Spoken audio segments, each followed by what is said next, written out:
सप्त सारस्वत तीर्थ की कथा। जन्मेजय ने पूछा, मुनिवर, सप्त सारस्वत तीर्थ कैसे प्रकट हुआ? मैं इसका वृत्तांत विधि पूर्वक सुनना चाहता हूँ।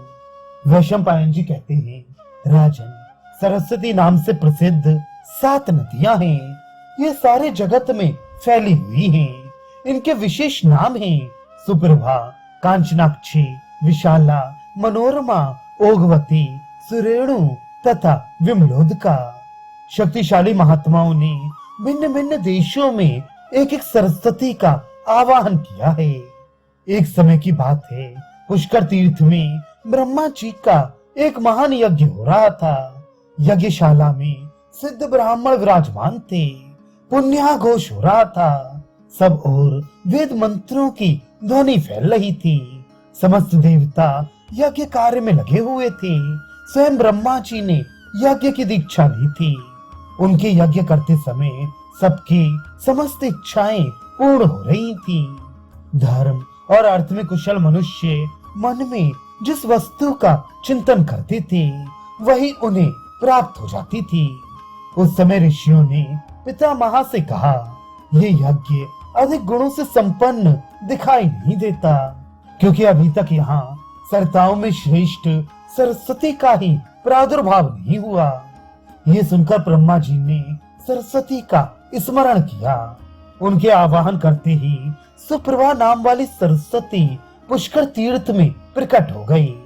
पितामह के सम्मानार्थ वहां सरस्वती नदी को प्रकट देख मुनियों ने उस यज्ञ की बड़ी प्रशंसा की।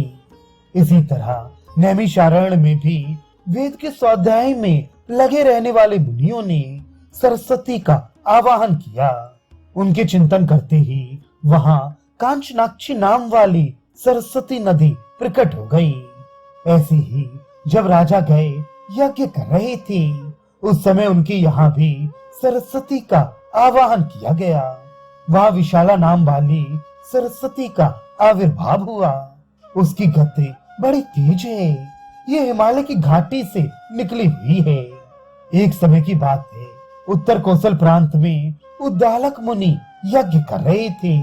उन्होंने भी सरस्वती का स्मरण किया। ऋषि के कारण वह नदी उस देश में भी प्रकट हुई, जिसका मुनियों ने पूजन किया। वह मनोरमा नाम से विख्यात हुई, क्योंकि ऋषियों ने पहले उसका अपने मन से ही स्मरण किया था। सुरेणु नाम वाली सरस्वती नदी का प्रादुर्भाव ऋषभ द्वीप में हुआ। जिस समय राजा कुरुक्षेत्र में यज्ञ कर रहे थे, उसी समय वहां सरस्वती प्रकट हुई। गंगा द्वार में यज्ञ करते समय दक्ष प्रजापति ने जब सरस्वती का स्मरण किया था, तो वहां भी सुरेणु ही प्रकट हुई। इसी प्रकार महात्मा वशिष्ठ जी भी एक बार कुरुक्षेत्र में यज्ञ कर रहे थे। वहां पर उन्होंने सरस्वती का आवाहन किया। उनके आवाहन से ओघवती का प्रादुर्भाव हुआ। ब्रह्मा जी ने एक बार हिमालय पर्वत पर भी यज्ञ किया था। वहां जब उन्होंने सरस्वती का स्मरण किया तो विमलोदका प्रकट हुई। इन 7 सरस्वतियों का जल जहां एकत्र हुआ है उसे सप्त सारस्वत कहते हैं। इस प्रकार मैंने तुमसे 7 सरस्वतियों के नाम और वृतांत बताए। इन्हीं से परम पवित्र सप्त सारस्वत तीर्थ की प्रसिद्धि हुई है।